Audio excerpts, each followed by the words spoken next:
Dude, fuck, man. You got me fucking plugged up already. Dude, I appreciate you coming on, dude. I'm excited, dude. This is definitely going to be, I guess, fun and kind of funny. Because I have not sat down with your ass and talked for, like...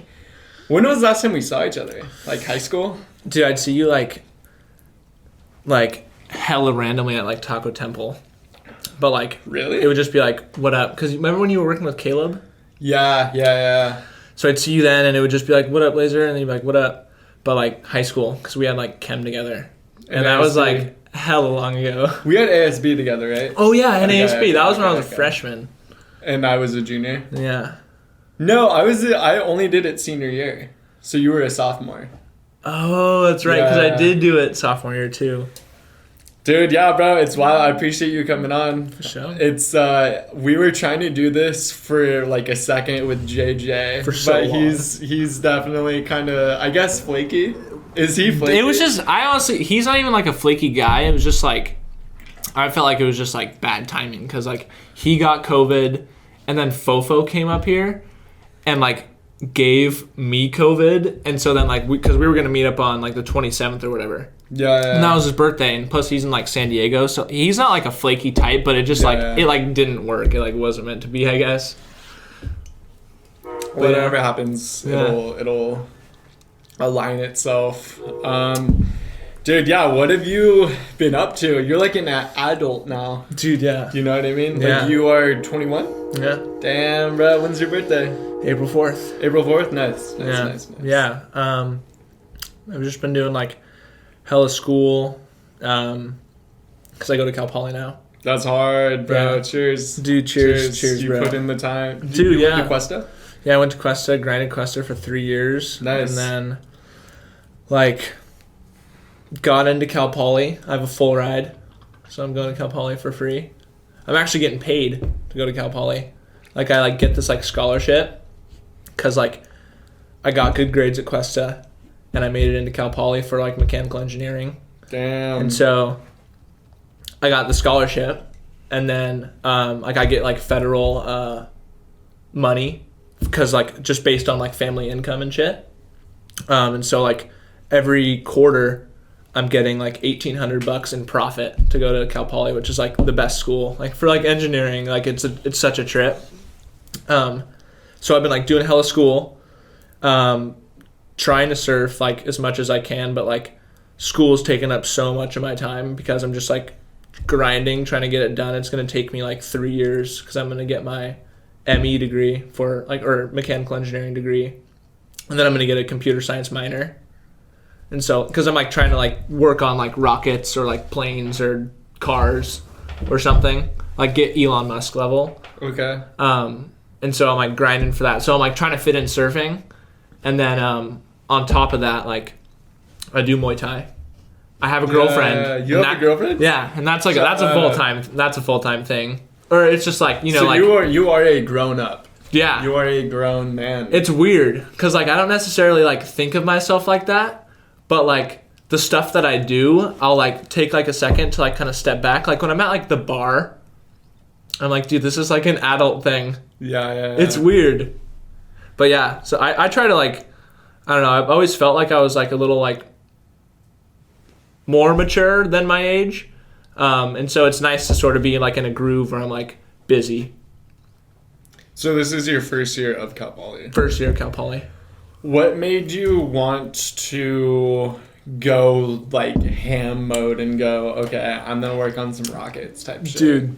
Because that doesn't just, like, something, like a switch went off in your brain, I'm guessing, and you're just like, this is what I want to do? Dude, I didn't even know what, straight up, because when I was in high school, I had no idea what engineering even was. Like, just thought, like, oh, like, people build stuff. And, like, that was, like, the extent of my knowledge of engineering. Because, like, I just didn't have that perception of, like, what do I want to do? I was just, like, going to Morro Bay High, like, hanging out with my friends and, like, playing sports. And I was, like, in the moment or whatever. But to answer your question, I started, like, my first year at Cuesta. And they kind of, like, make you, like, pick a direction just so you're not, like, fruiting around. And so I was, like, I knew I had potential. and so I was like, okay, maybe like I want to be a doctor. Maybe I want to be like a pediatrician and like work with kids. And I, at the time, was fluent in Spanish. And so I was like, you know, I live in California. Maybe I want to work with kids and have the ability to speak Spanish. And so that would make me like a biology major. And so I was working towards that. But still, I was like, this is kind of like a placeholder. You know what I mean? For like, maybe I want to actually do something else, because it wasn't like I was passionate in that. And then, dude, for real, what happened was I took this math class, and shout out to Professor Gervaisi, because on the last day of Calc 1, he like broke down on the whiteboard. He like wrote down the fundamental theorem of calculus and like left us on this crazy like cliffhanger and was like, and that's what you'll learn in Calc 2. And I was like, fuck, I want to know what's next. And so I took Calc 2, and over that summer I just like sort of like nerded out fat on like space and like how far space goes and like planets. And then when you're learning about space, you got to learn about physics. And in order to do physics, you got to know math. And so I just went on this like crazy binge of like information over the summer on like STEM things, like sort of all surrounded around space. And then I was like, holy shit, like if I want to do this, like I now realize that I need to do engineering. And so then it was just like, okay, I'm going to do engineering. And went in like the first week of the next semester, talked to my counselor and was like, yeah, I want to do aerospace engineering because I want to work on rockets, or like I want to go to space. And so that was the switch you were talking about. Damn, bro, you kind of painted like a good picture. Like I kind of like felt your like passion and like energy for a second. Like it's that like you're doing like calculus 1, calculus 2. You're doing math that a fair amount of the population cannot do. Like me personally, I could never do what you're doing. I could never fucking do it. My brain could not do that. Like I cap out at pre-calculus. Like that's my like no more because I literally like I could not hang on. There's no fucking way, bro. Do you think? But your brain is better than mine. But do you think if you were to like try really hard that you could, you know, like if, let's say you wanted to, or like there was a bet, I get $1 million if I exactly pass. Like so you obviously think in that case you could learn. So I could do it, but I would have to have a tutor with me to do every single thing except the test. Dude, well, and I could probably get I could probably pass it, but like when I did pre-calculus with algebra at Cuesta, granted I was like that wasn't my fucking primary focus. Like I was doing other things, you know what I mean? But like when I remember taking that class, dude, I needed to get, cause I was like getting like C's and D's on a ton of shit, but in order to start getting A's to like fucking pass the class by the end of it, I had to go to the student success center and sit down with a math person that's like an embedded tutor in that class, and then we would just like jam things out. And I remember like the last test or two I got like a B and like an A, and then I got like a C in the class. Dude, I lived in the student success center. What I was going to say is I have friends that are now at Cal Poly for engineering, civil engineering, and other engineering majors, but not mechanical. And they started off at Cuesta like in the lowest math class. Like they had to like learn algebra, and like it literally took them like 4 years to like start at like the lowest math class and then go all the way up to the highest math class and then transfer in to Cal Poly, which is like, I didn't realize it living here like my whole life, but Cal Poly is like one of the best schools for engineering, and like now they are going there.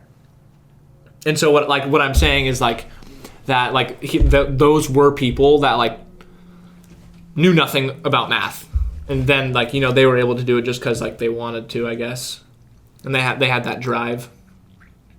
But yeah, I mean, it's cool. Like I like it because like school isn't bad for me because I like the stuff that I learn. and I can like see the potential in the future. So it's cool.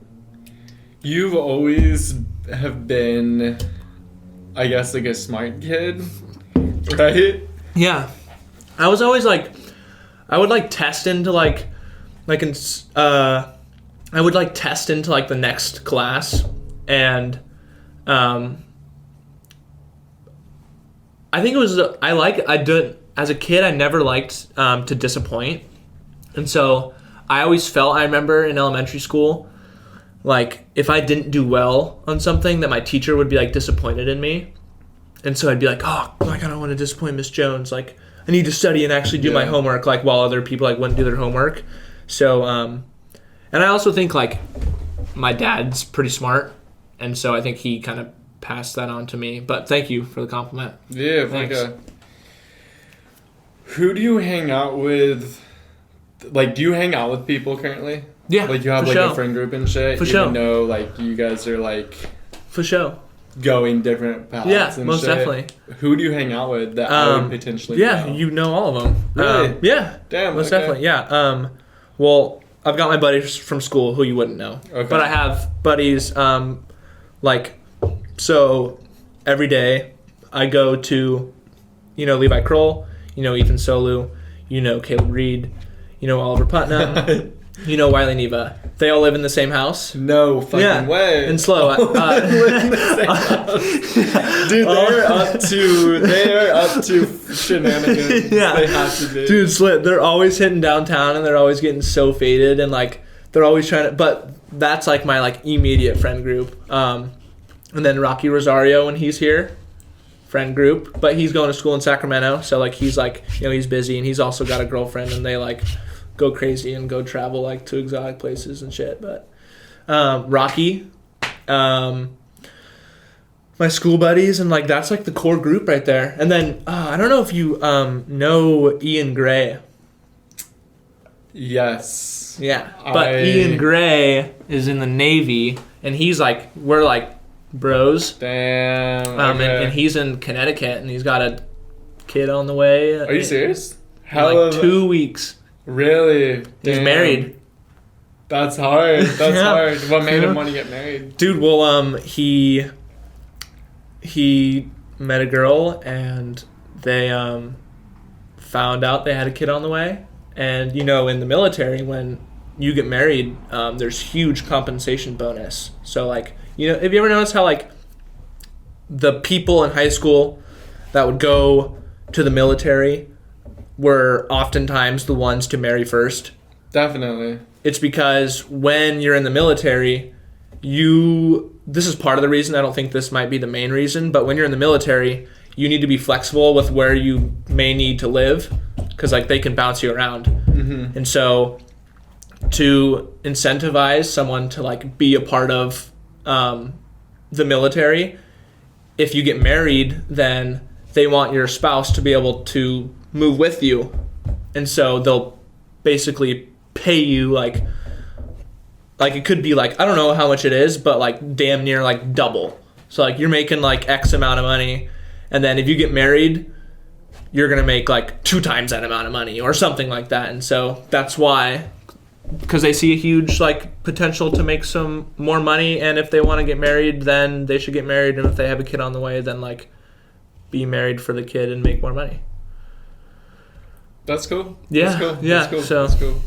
But Ian, he's like, that's some real friend. adult shit. Yeah. Some real. Yeah. He's freaking going crazy. He's like doing push-ups every day. Dude. Fucking doing chin-ups. Like running and stuff. Wears like a wife beater. Yeah. No, not really. Nicotine. Yeah. But what was I gonna say? But he fucking goes on submarines. And does what on them? Dude, he's a sonar technician. Shut the front door. Dude, seriously. So that's crazy. He. You ever seen like any submarine movies? Like 30 meters down or some shit. I don't know. Is that the shark one? No. No. Okay, I fucked that up. You are right. That is a shark movie. Okay. The submarine. I saw a submarine movie where... Actually, no, it wasn't a submarine movie. Never mind. Anyways, there's like people that like wear headphones and they stare at a like a screen, and sonar circles around and like spots objects, and then in the headphones they like listen for noises, and they're trained to pick out like a different vessel or like a different animal or a different thing will make different pitched noises, and so it'll sound different. And so Ian's been trained to listen to the noise and like reverse engineer to what the source of the noise could be. And so they have like a bunch of those, and so he's one of those guys. Fuck yeah. Nice. Yeah. Nice. But that's the friend group right there. Okay, and where do you live? I live in Los Osos. Okay. With my mom. Nice, bro. Dude, yeah. It's pretty chill. Good pretty to mellow, live there. Yeah. pretty quiet. Yeah. Able to focus on your mom's not throwing parties. No. I'm assuming. Nice. No. Sometimes parties, but very rarely. And it's super chill. We have a good relationship, and I help her out. She's helping me out by letting me stay. And it just helps me save money for school. But, while I'm going to school because I'm not working. Yeah. The opportunity to live there has enabled me to like be better about saving because I don't have to worry about paying for housing. Do you feel like you're a competitive person? Like when you see other students in your class and you know they're succeeding, or you're like, oh shit, I need to be better than them? Not so much better than them, but like if I see someone, get a better grade type shit. Not necessarily. Like I don't want to one up. I don't necessarily have that competitive edge where I'm like, oh, I want to do better than that person. But if I see someone doing better than me, then I'm like, oh, I want to do as well as them. Like I want to prove it to myself that I can do what they're doing, because oftentimes like they are like just wicked smart, and like I look at them like on a pedestal where they're like, wow, that person's really smart. Like they just scored that on that test. Like I would love to do that. And then like I'll like try to do that just because I'm competitive, and that just comes from like playing sports my whole life. Have you ever failed a test at Cal Poly? I've never failed a test. Any D's on a test? C's? Yeah. I've gotten C's on tests for sure, but no D's. Would you go into space? Mm-hmm. Like, do you want to go into space and like die on Mars? If someone offered to me, if I could snap my fingers right now and you can go work in space for the next like 10 to 12 years, but you have to die on Mars at like age 35, would you do it? Yeah. Are you serious? Yeah. So you would live YOLO. a quick like 14 years and then it's over. Yep. Damn, bro. Okay. Yeah, it'd be I mean, I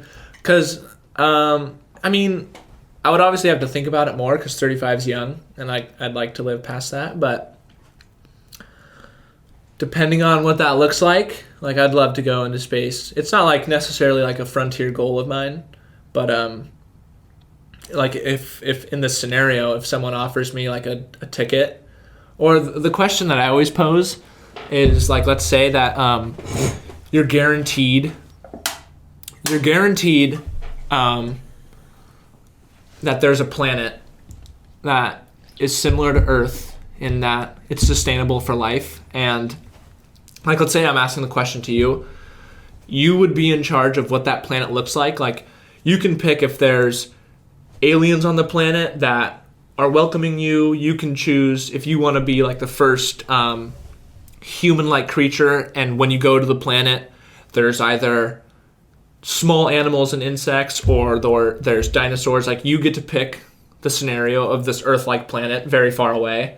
Like, what I always kind of ask is, if you were offered like that one-way ticket, like let's say with a number of people that you get to pick the number, but none of your friends or family go with you, would you go to that planet? Like, you get to, build the planet. Like, let's say you want to interact with like alien species, so you want there to be aliens, and I'm assuming you want them to want you to be there, and so would you go? And I always say yeah. Like, I'd leave behind family, friends to go, because if I didn't, then I'd regret it, and like that's an opportunity to not pass up, I guess. That's just how my brain works, I guess. Yeah. I don't know. Would you go? What's the downfall? Can I come back here? No. Nope. No. And who am I going to the planet with? Because I would need like a society of people. Like Okay. I wouldn't just Yeah. Society. Okay. Like you could pick could I bring like 1,000 people? You could bring 5,000. I was thinking like 5,000 people go. Let's do it. Yeah. Let's do it. Yeah. Let's do it. Let's do it. Yeah, I would go too. Most people say yeah, because like at this stage, we don't have kids or like anything really holding us back other than maybe friends and family. You asked me earlier when we were actually inside the crib. It's kind of weird. We're inside right now, but we're just not inside like the house we were in earlier. Like we're just in like we're in like the garage, but not really. Mm-hmm. You know what I mean? Mm-hmm. But you were like, oh, do you ever get nervous? To answer your question, yes, but it's honestly like for I get nervous all the fucking time. In real life, I get nervous all the fucking time. Me too. With this thing, I'm like, it's very far and few in between. With someone like you, it's like, I've been around you before. Yeah. It's been a minute, but literally like if you want to get like philosophical, like our physical space and like, souls is a weird word to say, but like our physical bodies and like souls and spirit, like we've been around each other before. So it's like you coming on, it's I'm more excited to get you on here than I am nervous. But somebody that I've never fucking met before, where it's like, okay, I actually need to like ask legit questions and like be on my fucking game and like not fucking like, give them a good time. Mm-hmm. Those are the podcasts where I'm like, oh shit, like I'm kind of a little nervous right now. I'm gonna make sure I take like a shot or two before we. Does that help? I mean, dude, alcohol. I mean, as shitty as it sounds, alcohol is like one of the best. Alcohol is a drug. It's like a numbing drug. You know what I mean? Like if you want a certain, that's why people fucking drink themselves to death, because they want a certain like emotion or experience taken away, so they'll fucking just drink every single night. You know what I mean? Like like for example, if and people come on here all the fucking time that I've never met before, and if it's someone where it's like, I don't know, other people are more I guess like vibey and more like warm and like heart welcoming than others. Those people, it's just like kind of like relax into quicker, you know what I mean? Mm-hmm. But like other people, it's like, okay, like I need to perform well and like talk and like ask good questions and shit. Like, forgot where I was going, but like alcohol, you can just I think, were you alcohol. Saying something about, but were you saying something about like, I didn't know if you wanted to go further into you saying that we've been in like the same space, like you said, we've been, in the same area before. We've met each other before dozens of times. We've had classes together, so it's not even like that. But like other people, it's like, I mean, there's a drug called alcohol that you can just drink and it'll just take quote unquote like take the edge off. Yeah, you know what I mean? Yeah, comedians will like take a couple, like Joe Rogan. Do you like Joe Rogan? Joe Rogan's dope. Joe Rogan's dope. I don't like his comedy that much, but on one of his podcasts, he talks about like if he's like gonna go out on a set, he'll just take 2 shots, take the edge off, 2 shots of something, and like loosen him up. That's why we drink socially. Yeah, you go out to the bars and like you have a better time when like you're like had a couple drinks and you're looser because you're able to just like chill and vibe.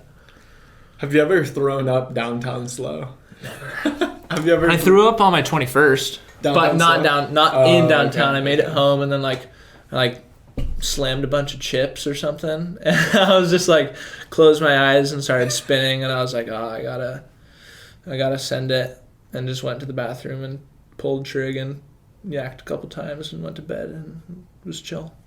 When was the last time you yacked from alcohol? Probably that. Okay, so that was definitely that. Going that was on April. a year ago, 9 months ago. Yep. Damn.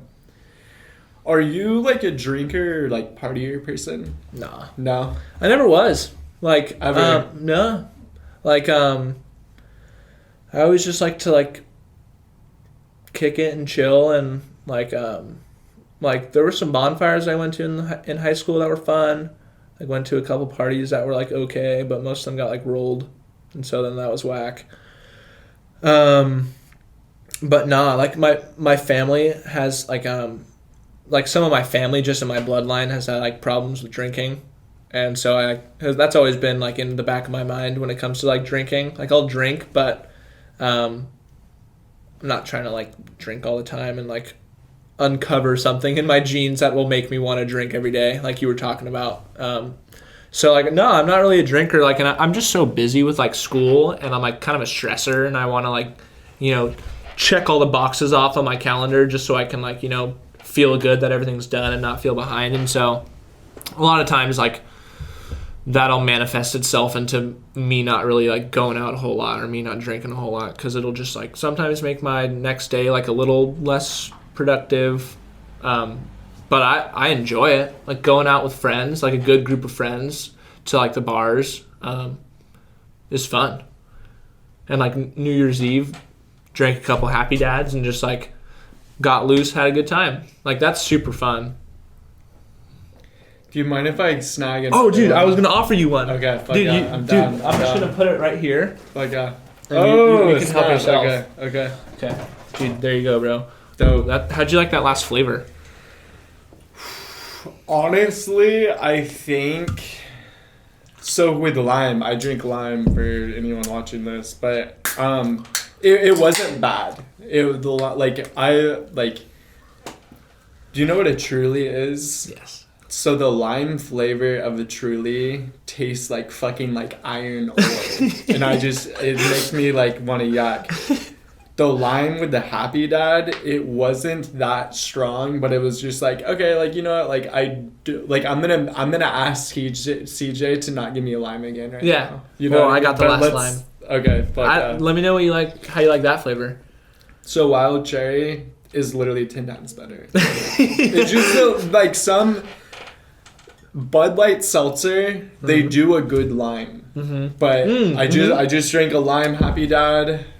Not my favorite. The Truly lime is the fucking worst lime fucking ever. I don't know if you've drinking it before. I have. Okay, I don't know if you. I also don't like the White Claw lime. Dude, I haven't had a White Claw in a fucking minute. I like these because I'm not too like I don't really like carbonated water just like in general. Like I hate LaCroix. Okay. Do you like LaCroix? If you handed it to me, I'd drink it, yeah. Yeah, like, I fucking hate LaCroix. And, like, so when it comes to Trulies, it's just, like, White Claws, I already just, like, don't like it. But I like these because they're less carbonated.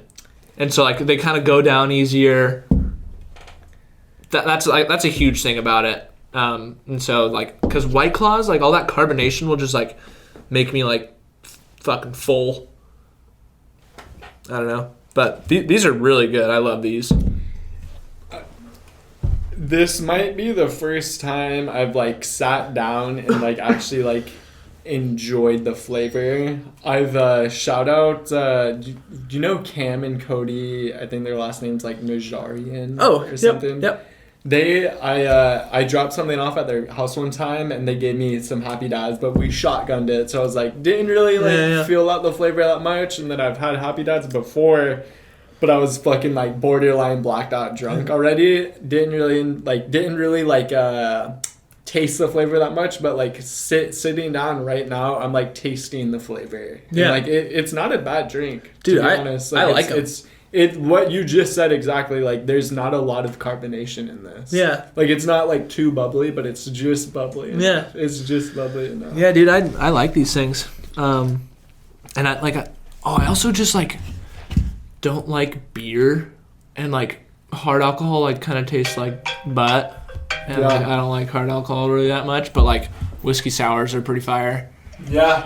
Whiskey sours are fire. But what I was getting at is, like, I don't like beer. And, like, the only beer that I like is, like, those 805 cervezas. Okay. You ever had those? Yes. They're good. Actually, recently. Yeah, Like with the lime flavoring? Yeah. Yeah. That's like the only beer that I like. And then these are just lit. Do you watch the Milk Boys? Yeah, okay. I used to a lot more than their like newer shit. Sure. If that makes sense. Yeah, like sure. when they were actually doing like more like the beginning of their stuff. They were doing more like prank based stuff. Mm-hmm. Versus now it's more like almost like a reality TV show, Yeah. which is dope. It's just like right now there's so many like when they say they drop an episode, there's so many hands in that cookie jar that there's so much like personality polls going on with the episode. It's not like it was in the very, very beginning type shit when there like it was that one fool. It was Jesse and Kyle. And Kyle, yeah. And then Lucas too. Lucas was way back in the OG. But they had a 905 the shooter. Oh, 905 shooter, yeah. That was I honestly like that content a lot more than their current content. Like right now, it's for sure different. It feels a little too like. I think reality TV was like a good way to put it, and I never thought of it like that because it kind of is like that. It almost feels like super scripted, and like to be honest, dude, like their editors and cameramen, in my opinion, because I've definitely have like I've sat down and like going to bed, I've watched like an entire episode like multiple times. It seems like their cameramen and like editors and shit, it just seems kind of like super like mainstream clouty personalities. I think that's like right. I think like in no if it, like it sounds like I'm talking shit right now, which I guess I am. Like I'm such a fucking critic. I'm such a fucking critic now. But like it seems like their older shit was way more natural, way more genuine. It feels like their newer modern day shit, it's just a little too it's not even like scripted. It's just like I'm a trendy person. Like I'm gonna put my like I don't know. Like it's hard to explain, dude. Yeah. It's hard to explain, dude. I do like Steve will do it. I think he's like funny. I think he's a dope motherfucker. Yeah, he's dope. He's always up to some bullshit. Yeah, like, he's dope. Always giving people like cars, money. Money. Yeah, he's crazy. And then did you see like he got hacked or something, like his crypto account? Are you serious? This was like a couple months ago, probably like in, I don't know, like October. But his like crypto account got hacked and like someone swooped him of like over $1 million in crypto. That was as a side note. But yeah, he's always giving people like money and stuff. But yeah, I like the Nelk Boys are sick and I like to buy their drink and help them out. That's honestly dope. Like if I saw them in person, they're actually celebrity people, I would be stoked to see. I'd be like, oh shit, like they're like overall they're doing dope shit. Yeah. You know what I mean? Wait, can I ask you something? Yeah. I saw on your Snapchat story like probably like an hour ago, the one that you posted of Taj. Yeah. I didn't get to watch the episode, but yeah. What was the context? Because like you guys were talking about movies or something. Yeah. And there was another person you also had on, and his favorite movie was Fight Club too. Are you serious? Yeah, it was the dude, the guy that was sitting right here, and he was the filmer in Hollywood or something, and then his brother, the rugby player. And then you were like, "What's your favorite movie?" And then he was like, "I know it's cliche, but Fight Club."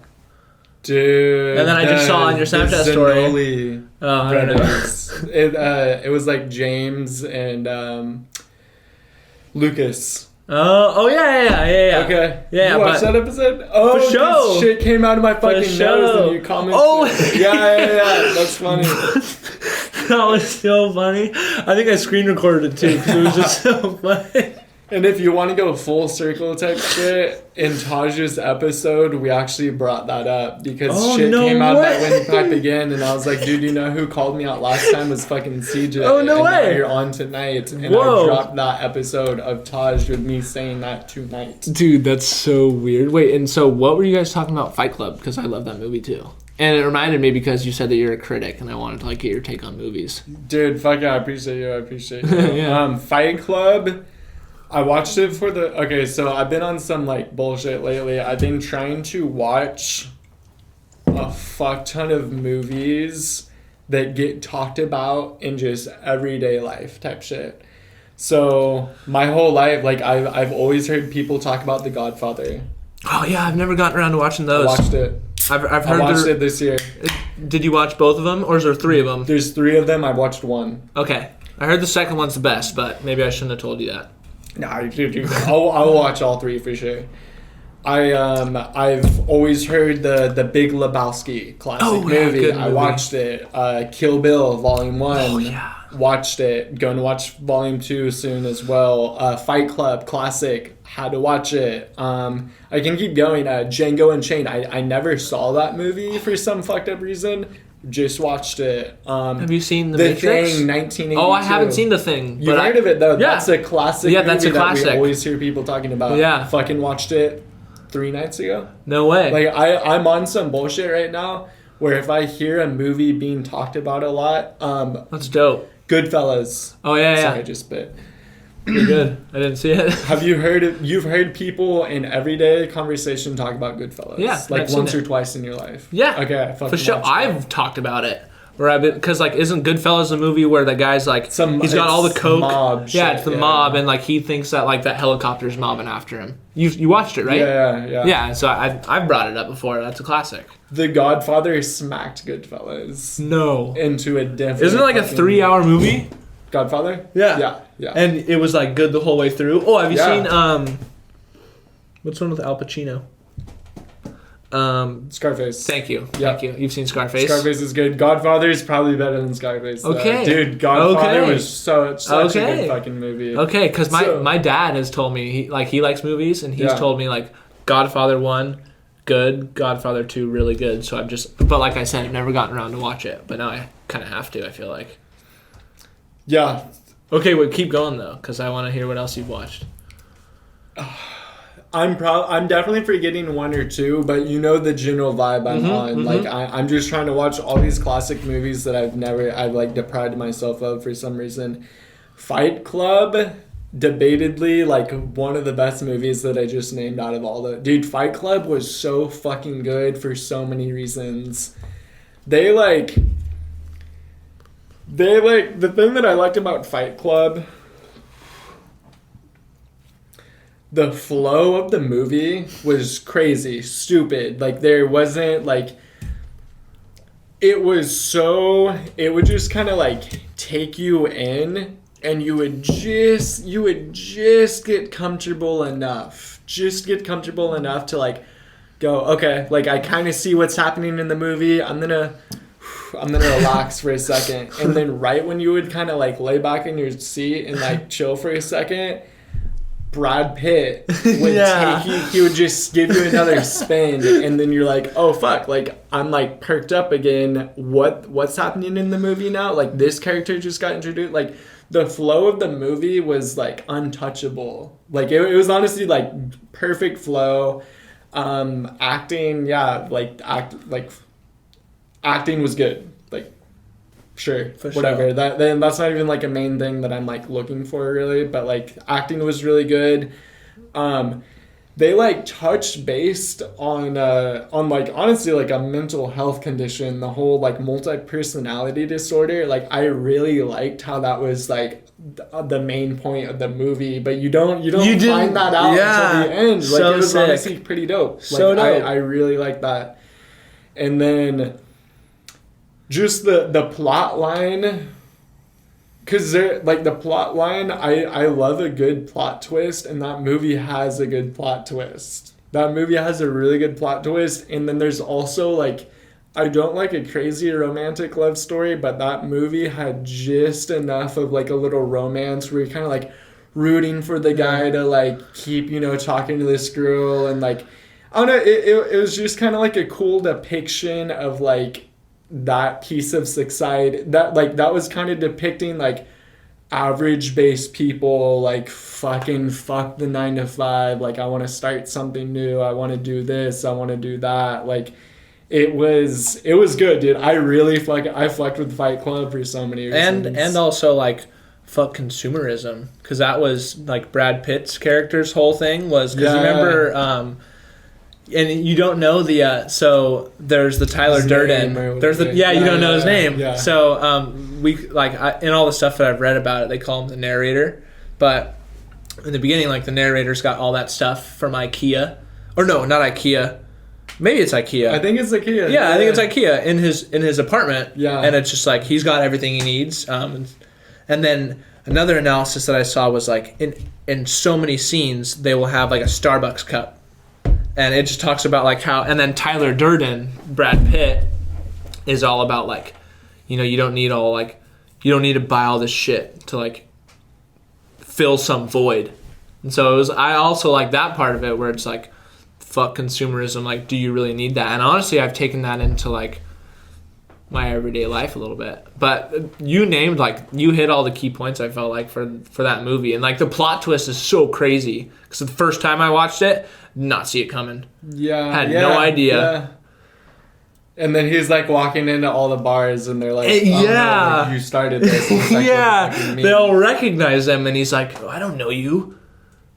It was such like a random like average person like winning. Yep. Which I fuck with. Like it wasn't some like rich dude, it wasn't like a mob boss, it wasn't like some like gangster using force. Like it was just some like average dude working an office job that literally like split away from reality and was like, dude, like I'm gonna portray this alter ego of like the whole fuck consumerism thing. Like in the beginning of the movie, I think he's going through like a magazine catalog and like buying more stuff for his house that he ends up blowing up. And then the Brad Pitt character, he's like, dude, you can be happy as fuck living in this like abandoned like shit-hole. 3-story like shithole, bro. Yeah. And he was more he felt more alive and happy than he's ever felt in his entire life. It's a great movie. Yeah. It's a great fucking movie. Yeah, dude. The same director.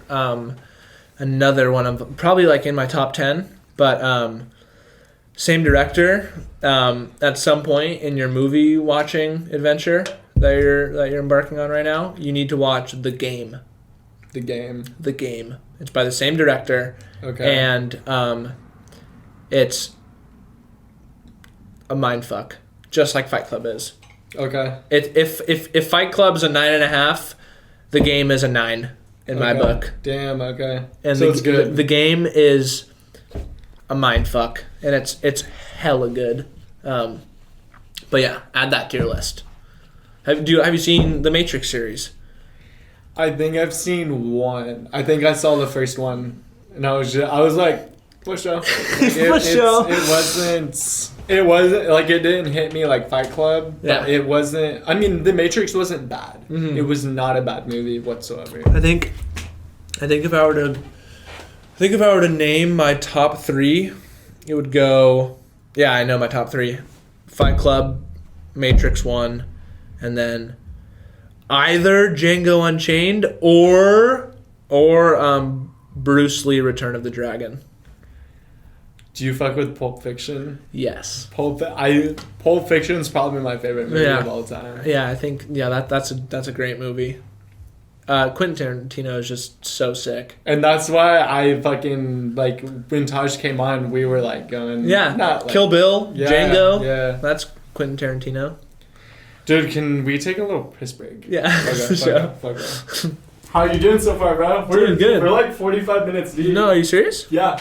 Damn, time flies. Time fucking flies. That's crazy. Dude, you're in Muay Thai? Yeah. Why did that start? Because, and that's dope as fuck. Thanks. That's so dope. Thanks, yeah, I love it.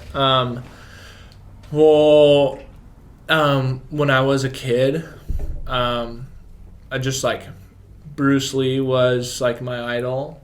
And then just behind that was like Jackie Chan.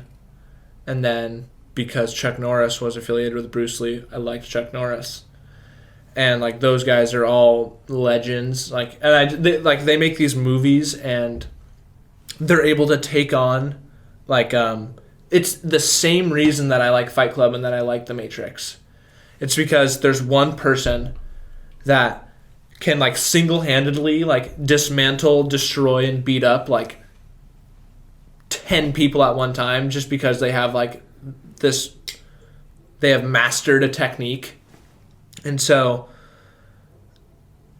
I was always just like, wow, that's so cool. And I, as a kid, I took those movies for like reality, minus The Matrix and Fight Club because I hadn't seen it, but I would take the Bruce Lee and the Jackie Chan movies as like, real.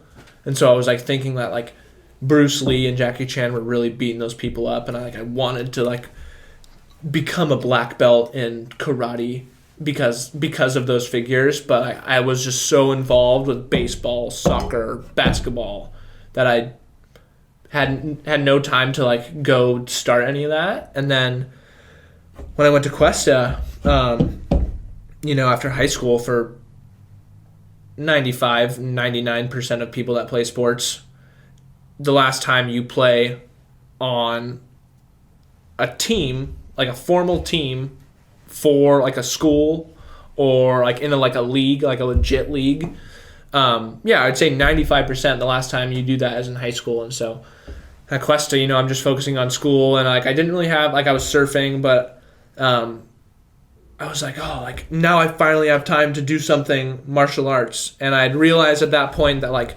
karate really wasn't that sick, and like kung fu really isn't that sick. And so I was like, all right, what's the dopest? And then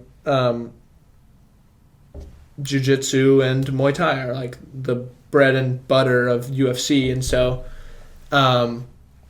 showed up one day, like freshman year of Cuesta at the place on Tank Farm, Paragon, and showed up. And on my first day, there was this guy that I knew from high school named Ozzy, and he's you might know him, but maybe not. He's like 2 years younger than me.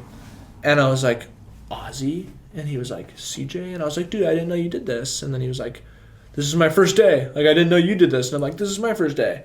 And so we ended up going together like every day that there was class. So that was Tuesday, Wednesday, Thursday, and then Friday.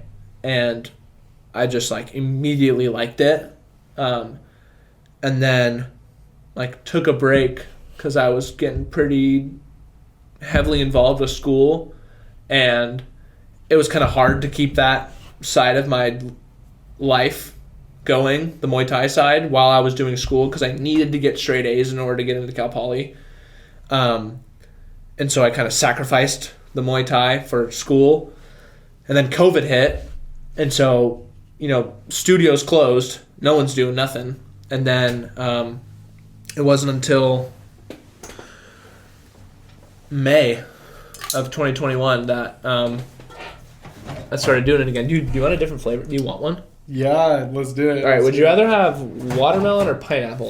Personally, I like pineapple the most. Let's do pineapple then. Right. Let's do pineapple. Watermelon's my least favorite. Where did you get this? Dude, that's how it's sold out. Yep, but the secret place is Ralph's and Los Osos. And they have them? Damn. Yep. Okay. Yeah, but they hide them. They hide them? Dude, they put it, they don't like hide them, but they're in the produce section. So like you kind of gotta know where they are. Okay. Because like you go to the rest of the seltzers and there's like Truly's, White Claws, Bud Light seltzers. You're like, where's the Happy Dads? And then you meander around the store and you find them in the produce section. That's funny. Yeah. That's funny. But what was I saying? Muay Thai COVID shut. Oh, that's right. And then it wasn't until like May that I started, like first week of May, started going again, and then like just I like it even more than I did when I first started, and I'm way better now. And like it's also like as someone who's always been skinny and like not portrayed at nice as like someone who's always been like skinny and like not viewed as like tough or like a fighter or dangerous or like a threat. You're like, it's cool. I want to change that. Yeah, for real. No, for real. It's cool to like, because in Muay Thai it's like the art of 8 limbs, and so you got 2 fists, 2 elbows, 2 knees, and 2 shin bones. Damn. And so you learn how to use those like 8 limbs to like, Muay Thai was created as a self-defense for like probably centuries ago for the Thai people to like defend their land, and like it was designed by them to kill the military that was opposing them. And so it's like rooted in culture, and it's also breeded to like be really effective, and like it was created to defend if not kill. And so when you watch UFC, when they're standing up and they're fighting, it's boxing, Muay Thai, and then when they're on the ground, it's jiu-jitsu and wrestling. And so like it's like the like coolest, most versatile like stand-up striking martial arts, and we have a fantastic teacher and like a fantastic team just right here in SLO. And so like I'm a part of like the team, and like I'm like a legit contender. Yeah. No, for real, like we like sparred tonight, and like, you know, you have good days and you have bad days. Mm-hmm. But like every day is a learning day, because there's a lot of savages in that gym, and like it can be scary, but like if you can hang with them, I like to think that I could like hang with, you know, someone really big that doesn't know anything. And so it's just like a cool like confidence booster, and I don't know, it's really fun. I don't know. That's kind of what got me into it. I like it a lot, so I can talk about it for a long time, and I just like watch hella Muay Thai on YouTube and like study it. How long have you been doing it? Probably cumulatively like a year, and between like a year and a half and like a year and 3/4. So like a year and like 8 months, something like that. But it was like a year, and then if I did it for a year, and then if I started again in May, and it's now the first month, then I did it for a year and 8 months. So I've been doing it for a year and 8 months, but it wasn't until like I started studying it and training with like people that are true like fighters that I like sort of like hit the next level, I guess. And like now I'm like pretty stoked at where I'm at in it. But yeah, it's cool. That's like my main hobby, and it's cool because like I like walk around and, you know, no one knows that I'm trained in that field, and it's like a cool confidence booster. I don't know. I always try to get people to do it with me, but it's a hard like leap to kind of make, and it was scary going in my first day because I didn't know what I was doing. Yeah. When you're sparring, are you guys hitting each other in like the face and shit? Oh yeah. Dude, after if you're interested, I post the clips of my sparring set because I film them. And so why? Because like when you're sparring, you like you know, you feel like you're doing a certain way. You feel like you're doing poor. You feel like you're doing well, or you feel like you're punching okay. But then when you go back and like watch it from like that third perspective, or like from, you know, the film, when you watch it back, and you're watching you can see a lot that you don't notice when you're actually fighting, because it's like heat of the moment. And so like you can see like, oh, like my footwork was bad right there, like I could have done this, or oh wow, like I was in range to throw punches and like hit that person, but right there I didn't. And like I remember being at that point in the round and like not realizing that I could hit them, but from viewing the footage I could see that I could have hit them. And so then when the next sparring comes a week later, I can then remember that. I'm like, okay, like I knew that in last week's video I could have hit them, but I was not throwing my punches. So now I'm going to try to throw my punches when they're a little bit farther away. And so you just like slowly break down your game, and like kind of by watching yourself, you're able to pick apart like your weak points, I guess. And that's why I do it. And it's also fun because I can see my progress. Yeah. So it's cool. I just would not want to get hit in the face. Mm-hmm. Like, you know what I mean? Like, yeah. you can, like, it's so easy to just, like, break your nose. Mm-hmm. Yeah, so dude, guys, easy, bro. there's a guy that's broken his nose twice. And the same guy broken his nose twice because he got punched really hard one time and he got kicked in the nose one time. Fuck, dude. Yeah. It's like, yeah, no, it's dope. Like, it's like, that's like, just being like the average civilian, it's just like, I don't know if I'm like, okay, you know, I would rather do jujitsu, like, and go like ham at that than having to do like, because like you can like spar in that and you're not gonna like your face isn't gonna get like fucked up. For sure. You know what I mean? Yeah. I don't know, like I feel like I feel like I don't have it in me to want to like frequently be fighting somebody and like going for the face and going for the knockouts and just doing the brain damage just over like the years, you know what I mean? But I mean it's like obviously like there's a not like it's in people to just want it. You know what I mean? Yeah. It's in people to just, dude, I'm gonna fucking fuck you up. Well, that's Fight Club. Yeah. It was like, that's how that's how they would, like, the average Joes joined Fight Club so they could, like, sort of channel that side of their being and release that sort of energy. But I totally get what you're saying. But in sparring, we always say that we go 60%. And so that's enough to throw punches and kicks and knees hard to where like you'll feel it if it lands. But light enough to where, you know, no one's really going home with black eyes or a headache or anything like that. So we try to spar sustainably, because if you just spar too hard, then one, tensions can rise and like you can actually get like mad, and like that's not good, because then once you're mad, you start like throwing harder, and that's when just like shit kind of hits the fan. Yeah. And then also like we have people that fight, and so like we want to spar to where they're going to be healthy. Yeah. Like the next day.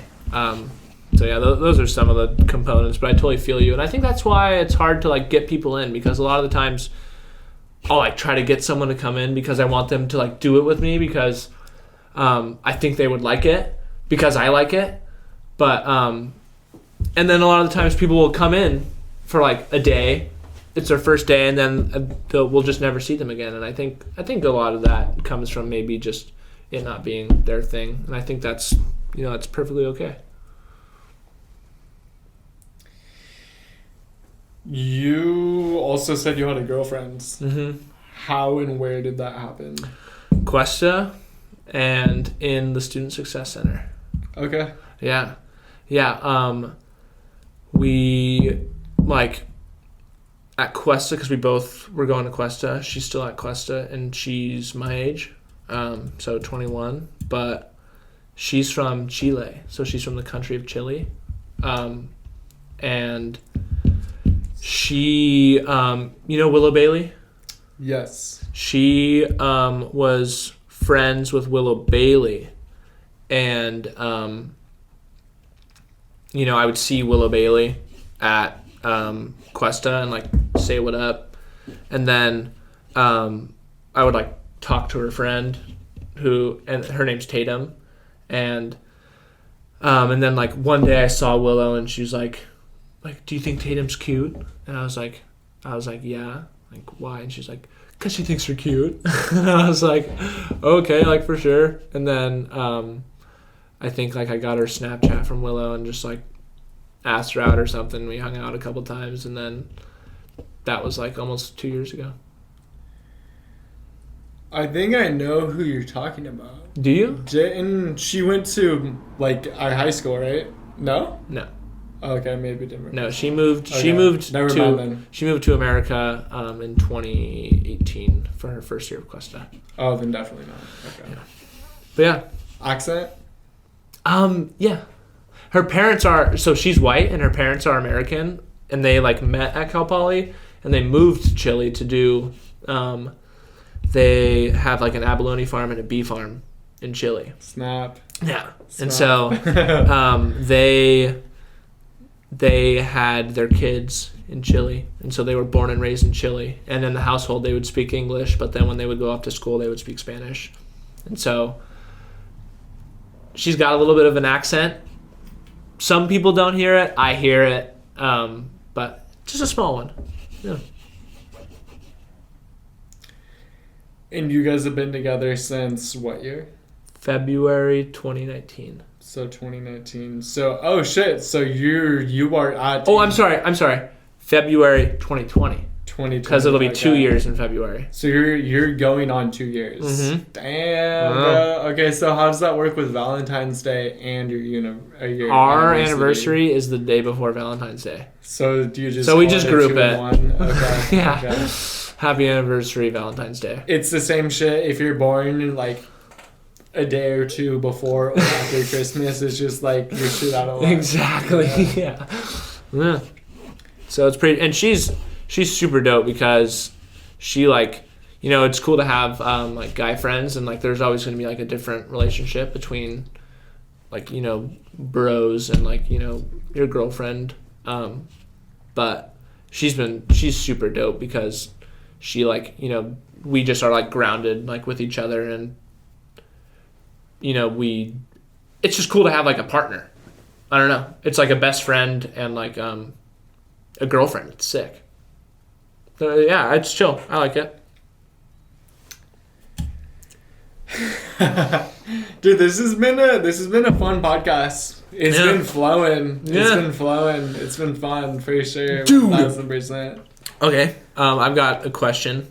Okay. Dude, you so I'm always moving in the crypto space. Yes. Yes. Do you have any like, you know, how's the NFT that you have? How is like, are you like a crypto guy? Like what's going on there in that space? So you gave me 2 questions. First question, pretty much since when I dropped that NFT, okay, for all we know, it's sold. I haven't checked it.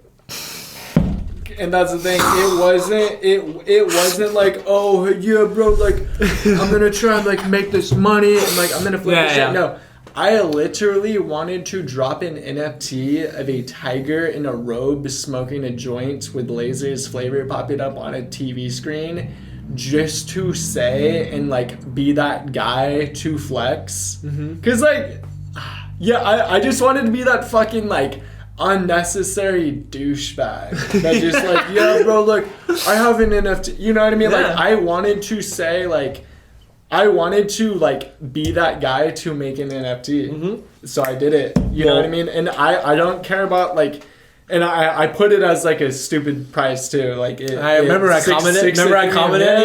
6 Ethereum, yeah. And the thing is, if it sold, great. That's dope. That's money. That's cash for sure. That's for sure. But the thing is, I don't give a fuck. It was more for the experience. You know what I mean? And it's like, let's say my YouTube channel like takes off and it like gets somewhere. That thing actually might sell down the road. Yeah, it's honestly like sexy. I think. Yeah. Because dude, you've seen it. Like, yeah, I've seen it. Or not even. Sorry, that's actually sounded douchey. I was gonna say like you've seen it, like the Bored Ape things. Yep. And it's just a 2D picture, and they sell for like 130 grand. I think my shit's doper than the Bored Ape stuff, and like it's not even like that price. I don't know. I just wanted to like have a little fun. Yeah.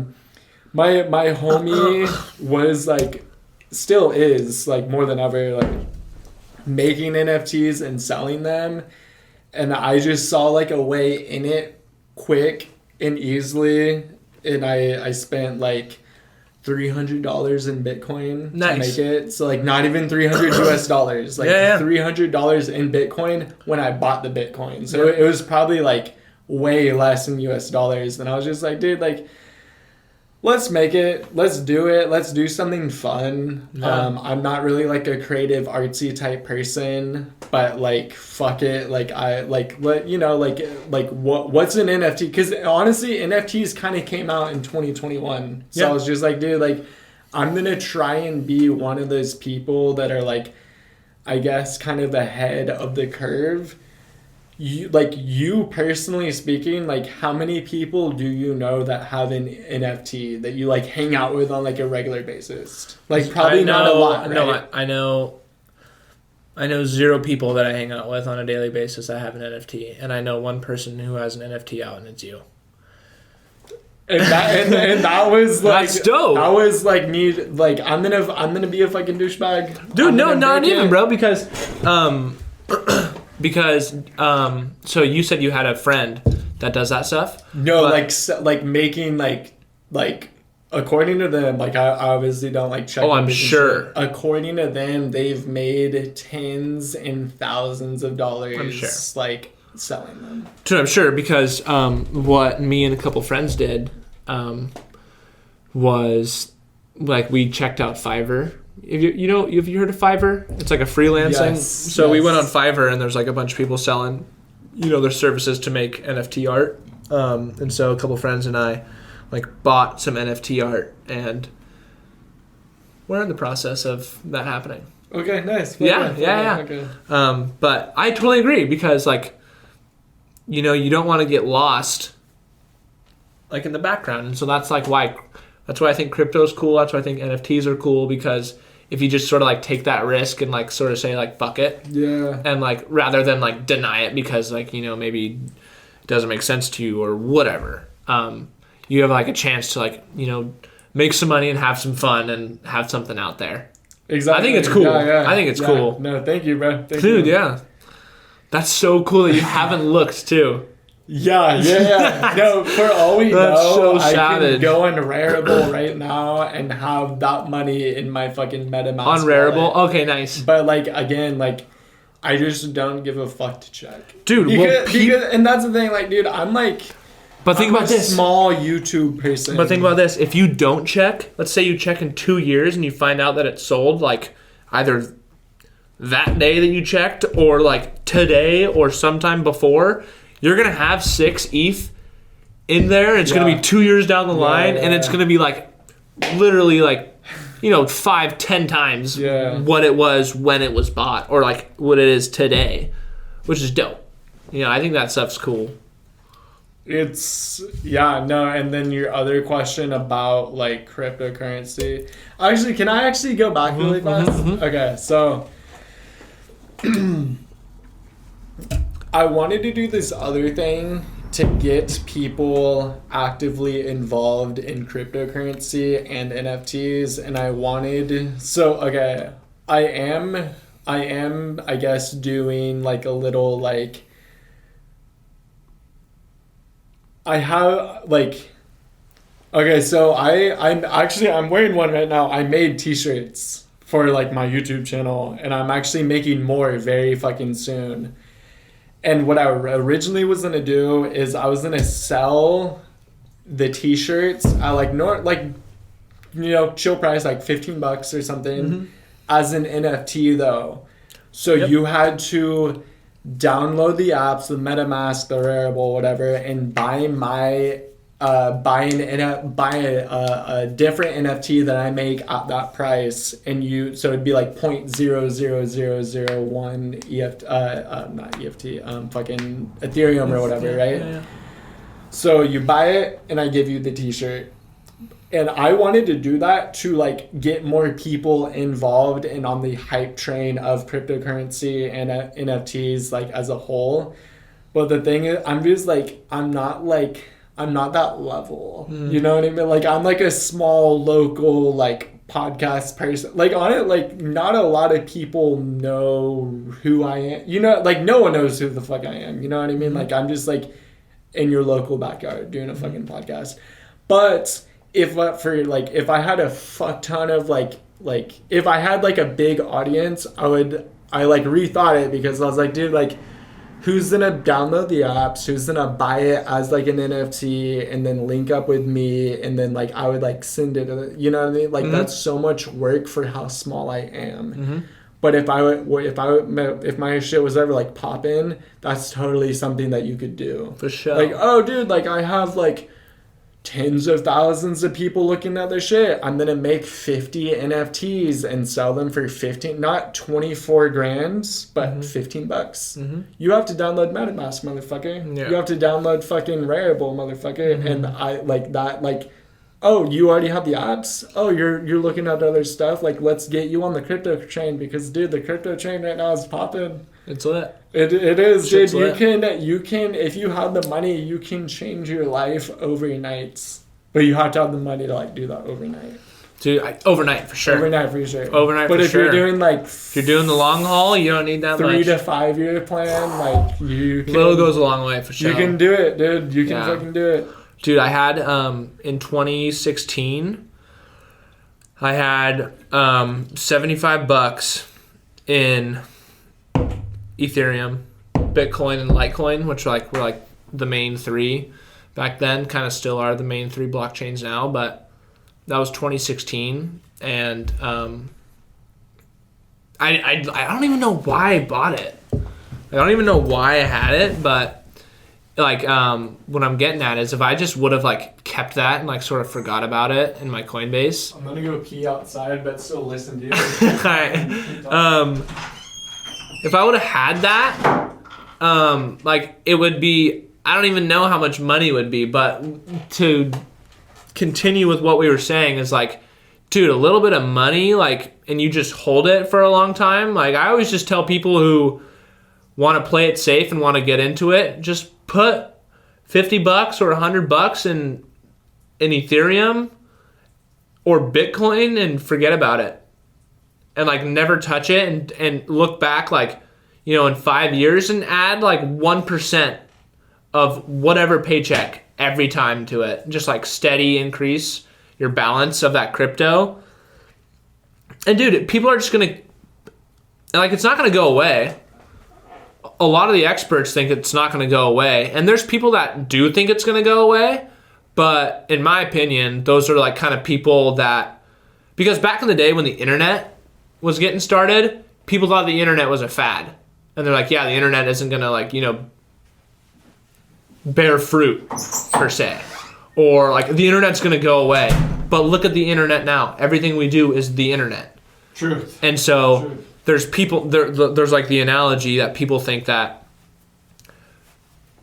crypto is going to go away in the same way that they thought the internet was going to go away. And the internet didn't go away, so maybe crypto won't go away. And if you just like take a risk of like a small amount of your money, it could pay off huge in 5 years or 10 years. And so, like, you know, it's sick. And if, to what you're saying with your t-shirts, like, if you just attach the word or NFT to like anything, it's going to generate like hype. If someone sees NFT, that makes them think of, like, you know, crypto gains. They know people are making money in NFT. People want to own NFTs that are, like, you know, intrigued by the space. So I think it's like, I think we're going to see a huge increase of, like, you know, I think people are going to, I think eventually artists in the next 5 years are going to stop selling their music to Apple Music and just only post music as like NFTs, because then they get all the money. They don't need like a record label, or even if they still have a record label, they don't need to take a cut from Apple Music or Spotify.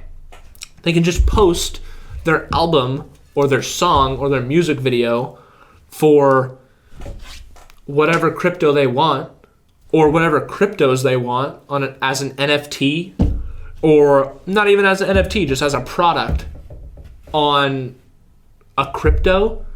And then they just, the money goes from buyer to seller.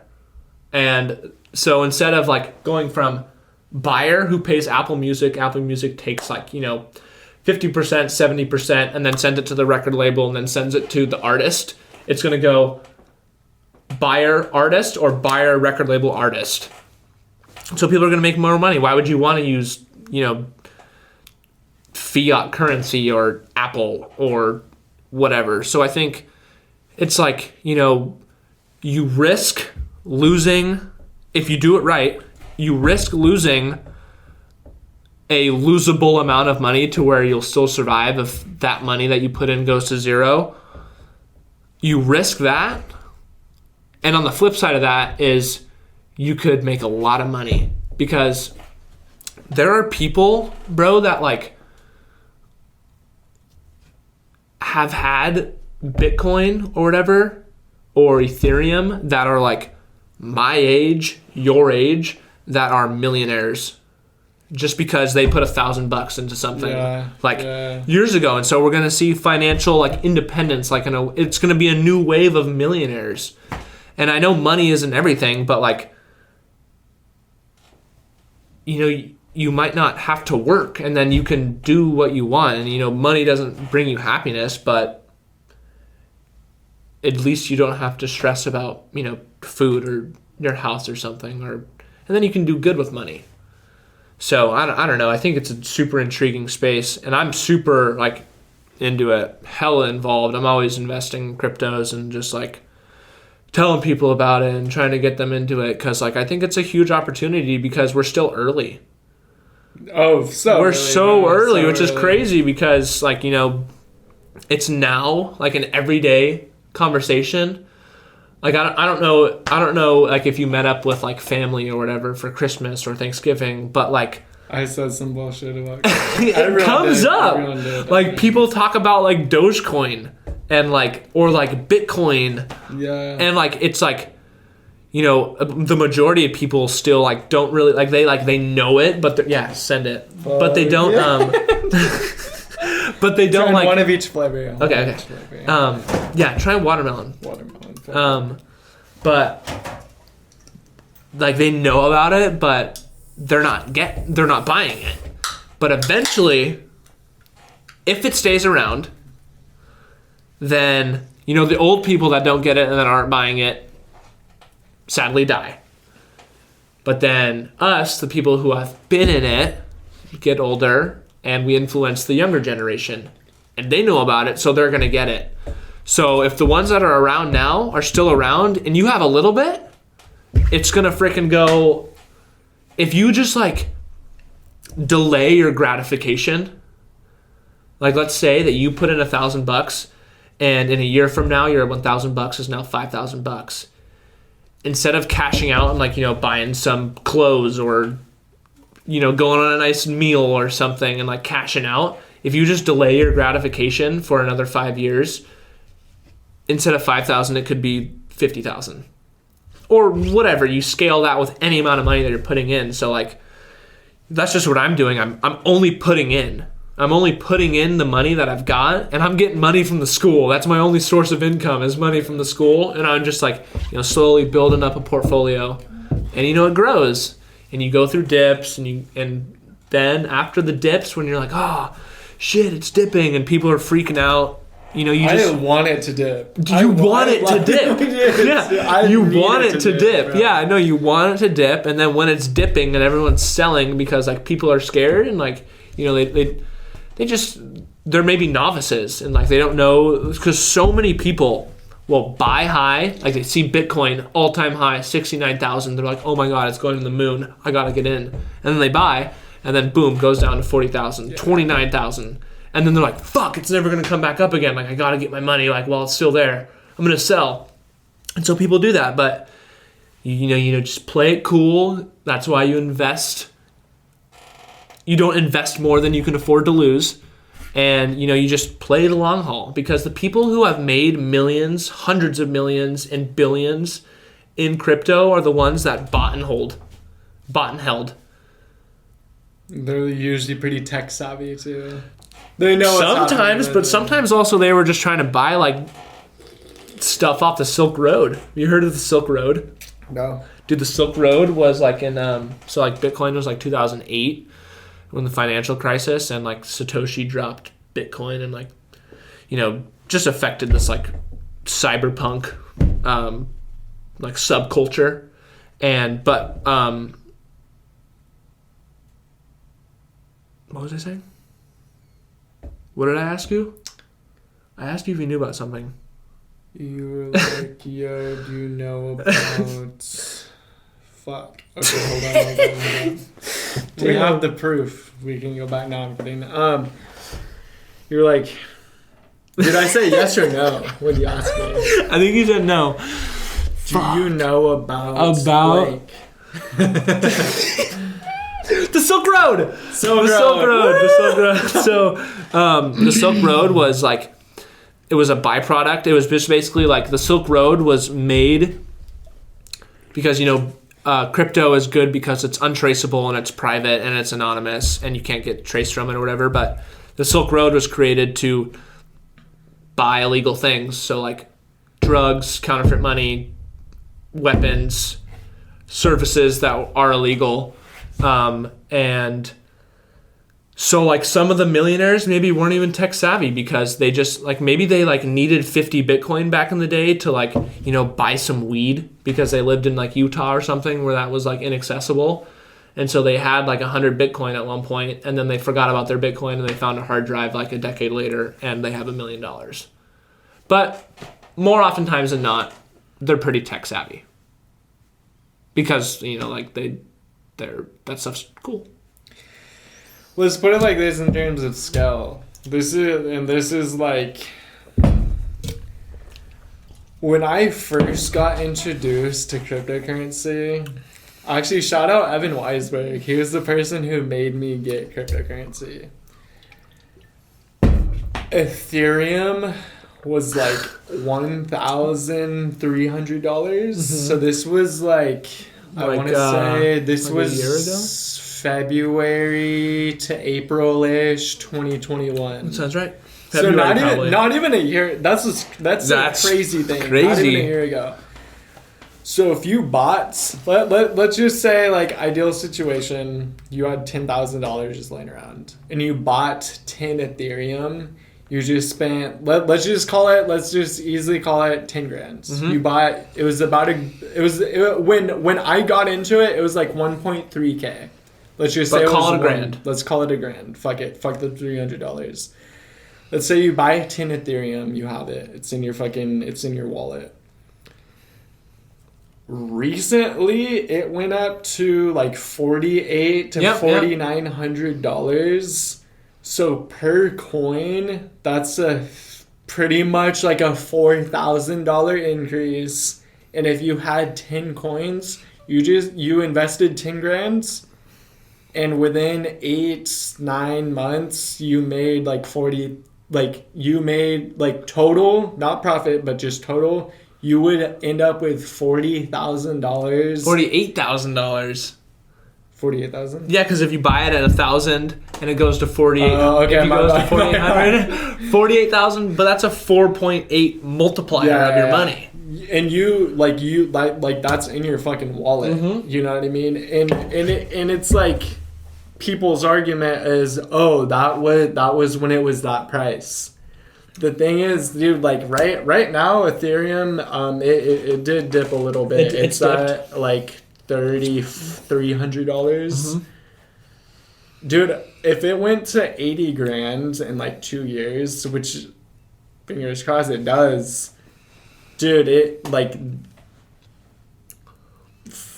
however many coins you have, you are making hundreds of thousands of dollars. And if you have a fuck ton of coins, you're making millions of dollars. Like, get in now, dude. Like, that'd be right now. Like you said, it is the beginning. It is the beginning. $80,000. Yeah, I know it's the beginning. Bitcoin went up to like 70K. I think Bitcoin is up since its genesis in 2008. I think Bitcoin is up like 3 or like 6. I forget the figure, but it's like 3 or 6 million % from the start. Granted, not a lot of people knew, but there is like, so there's a lot of crypto people that I watch that are really smart, they have a lot of money because of crypto, and they, in this day and age, there is not a single better performing asset available to us. Real estate will not get you what crypto has done, and that's arguably formerly the best way to invest your money is real estate. Real estate will not get you a 6 million %. Granted, that's the extreme of Bitcoin, but you take a non-extreme of like getting into a crypto early and just seeing what it does over a 5 to 10 year period. You're going to outperform every other asset of investing. And so what that means is you have the potential to invest a little and make a lot if you delay your gratification and stay, consistent and disciplined and like have a plan. So I just tell people like, seize the opportunity that's in front of you. And even if you don't understand it, you'd rather participate despite not understanding it than because you don't understand it, not participate and miss out on like a life-changing thing. So I take that and like, I just, whenever I've got the free time between all of my activities, I learn about crypto because, what I may do today could change my life in a year or 5 years. And that's the thing, like, if you can, I recommend anybody to just like work and save money and to like get, and like on it, if you're not a big crypto person, just stocks in general. Like, yeah, same. Work totally. as much as you fucking can, dude. Like it's like you can become rich without a degree and without making like a fair amount of salary. Like if you grind like a motherfucker, couldn't agree more. You work 2 jobs and you start building how many sources of incomes you have. Because eventually when you have enough money in a cryptocurrency, it becomes a third income. Oh yeah. It really does. It adds on to the amount you make per hour. Once you have enough money in a crypto, where it's not hundreds of dollars, it's like thousands and thousands of dollars in a crypto. It adds to your hourly pay. Yep. So you can become a multi-millionaire, if not billionaire. You just need to like you can do so much shit without a college degree. You have to be smart with your money. Don't buy crazy stupid shit. Honestly, like it's shitty to say, but don't get married and don't have a baby. Yeah. Literally, don't get married and don't have a baby, and you will hold on to a lot of the money that you're like grossing in. Dude, yeah. But no, I completely agree with you. And I feel like we've been on the topic for a second. Is it cool if I change topics? Of course. Okay, dope. If I can go pee. You are a Playboi Carti fan. Yes. Let's do it, bro. Let's do it. What do you want to know? You speak in a different language. Like in person or online? Online. Mm-hmm. Online. You, like, your E is your 3. Or our 3. Nice. You know what I mean? Yeah. Like, you do some shit that, like, not a lot of people, like, I don't understand. Like, elaborate and explain to me. You're a huge Playboi Carti fan. Yeah, I love him. Well, I think that I think a large reason why I like his music is because I like his personality. Not that I know him personally, but I like how, like, corny to say, but I like his energy, and I like sort of how he at least has portrayed how he carries himself. I think he portrays like confidence and like I don't like give a fuck mentality. And so I think that like his confidence that I have perceived, and plus having known him before he was like mainstream, before his like his first self-titled album, when he was like posting stuff on SoundCloud with the I forget what the album was called, but it was his singles or his tracks had like an all red video, like in the days of like Fetty and Broke Boy. It was like 2015. Those are lit 2015. songs. And so I like, you know, part of that is having known him before he like went really mainstream, and then also like how he carries himself, what he raps about, how he raps, and like sort of how he's like he's able to, you know, take a chance and like be himself. I think that influences how I perceive his music. And so when I hear him do stuff differently, for example, the way that he talks, because a huge reason why the way that I'll like sometimes type like I do is because he has done that, and that also like it shows up in his rap too, because he'll just like, you know, mumble some shit that like wouldn't really like make sense, but when you like think about it for a little bit, it'll start to make sense. So it's not just like the music that I like. I like the whole package. I like what he wears. I like his style. And I like who he associates himself with. And I kind of like how he's like, you know, not really in the limelight. And he like kind of does things that's different that like to the average person would be kind of like, oh, that's kind of weird. And like that doesn't really make sense. And like that's, you know, like I said, kind of weird. And I'm kind of down with being different. And like, you know, being weird. If people think I'm weird, but I'm like myself, then I'd rather be myself and be weird than be someone that I'm not and be perceived as not weird. So that's a reason. But also, I just think his music is dope, and I like to like. He's got good concert music, so his concerts are cool, and that's where I got this hoodie. I went with Peace Waff. That's dope. Yeah, I went with Peace Waff, and I went with Wiley. I went with Wes Luther, and I went with my girlfriend, and yeah, it was hella dope. What concert or festival? It was a concert, and he went on his Whole Lotta Red tour, and it was in LA at the Forum, and it was dope. And we got general admission seats, which are the ones on the floor, and like the Forum is a stadium where there's stadium seats, and then on the floor.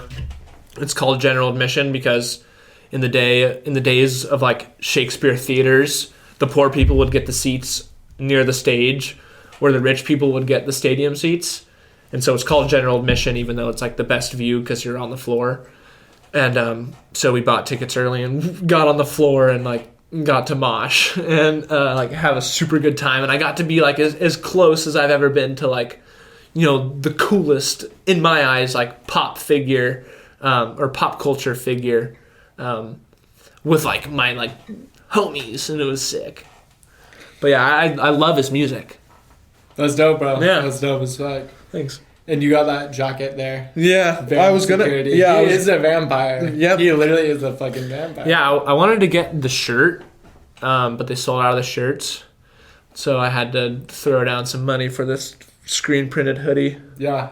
But I wear it, and I like to wear it downtown because like people will ask me like if I'm security, and then I just tell them that I'm vamp security. And then they ask like me to troll people. That's getting back to why I type like that. Because you wanted me to explain that. Mm-hmm.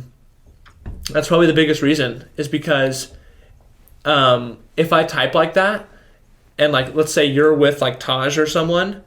You're gonna be like, bro, what the hell is this homie saying? Like, look at this shit. And then like, or like someone else will like look at it and stare at it for a little bit and like think about it.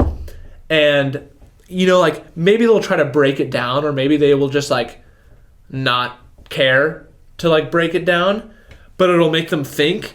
And I think sometimes it's funny for me to think that they're thinking really hard about it. Okay. And so it's like a troll. Okay. Because I'm like, if I like, I'll like think of something and it'll be like of something I'm thinking about, but coded in a way that no one else reading it would ever know what like the root meaning behind it is. But I like to think that like someone's looking at it and being like, what the fuck? Yeah. And then like think deeper into it than it really is. So that's a huge part of it because I think it's just funny. It's like a troll. It makes just enough sense to like, okay, I'm going to try and read it. Mm-hmm. You know what I mean? It makes just enough sense to read it. Mm-hmm. But like not, like it's not too far away to where you can't read it. It's just enough to where it's like, okay, like if I change this letter to that letter, like, I think I can read it. You know what I mean? Yeah. Like, that's funny. And you said you don't like Shoreline Mafia? Oh, dude, no, I don't like them. It's really? just, well, music is so subjective. It is, no, because yes, like you are correct. Fuck yeah. I feel it's like opinion. I feel like because someone's gonna listen to classical music, someone's gonna love country, someone's gonna love bluegrass, someone's gonna love Shoreline, someone's gonna love Playboi and like Playboi Carti, and they can't. I like to think that they can't really like choose. Like, it's not my fault that I don't like the sound of Shoreline Mafia. It's just that I don't like the sound of it. So if I don't like the sound of it, I'm not gonna listen to it. And if you don't like the sound of whoever, like, it's not your fault necessarily. So, but no, I don't like them. It's just like I don't know why I don't like them. It's just a taste thing, I guess. But you like them. I love Shoreline. That's dope. Like I will like if someone's like, CJ, you want to play music? They'll be like, you sure you want me to play music? And then I'll play music, and like they'll 9 times out of 10 be like, what is this? And like I'll be like, dude, like this is like, so and so. Yeah, and then they'll be like, this is whack. And I'm like, yeah, like that's okay. Like I like it, but here you go. Here's the aux back. Like, sorry that I disappointed you, but like it's I don't know. Everyone's got their own taste. For sure, bro. Well, we've been going for honestly a fair amount of time. Like and the thing is, like, I can't like. I appreciate you coming on. It's been a dope fucking podcast. I can keep going. It's just like I do have plans. I have plans, and I'm sure you do too. It's fucking Friday night. Yeah. Shout out Friday night. I appreciate you coming on a fucking Friday night, dude. Yeah. I hope that anybody who sees this is wanting you to succeed. Thanks. 1000%, bro. Thanks. It sounds like you have your shit together. You're fucking out of university right now. You're getting your degree. You're trying to go to fucking outer space. Dude, like, that's some dope ass shit. Keep doing you. You seem sophisticated. Fuck yeah, bro. I appreciate you coming on. Any like closing statements you want to say for whoever's watching this? Shout out JJ May for not making it on. He ain't gonna watch this. Shout out Fofo. Shout out Fofo. Yeah, dude, we talked about hella shit. We kind of did. We kind of did. Like, I was not expecting you to say all that crypto shit. I was not expecting that. Dude, yeah, we bounced around. But nah, that's it. Thanks for watching. Dude, hopefully you made it this far. Yeah, that'd be dope if you made it this far. Thank you for coming on, bro. Dude, thanks. For sure.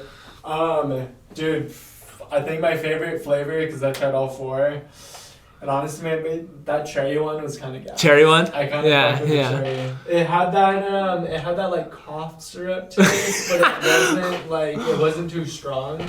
Pineapple was probably second. Wild cherry is my second. Pineapple first.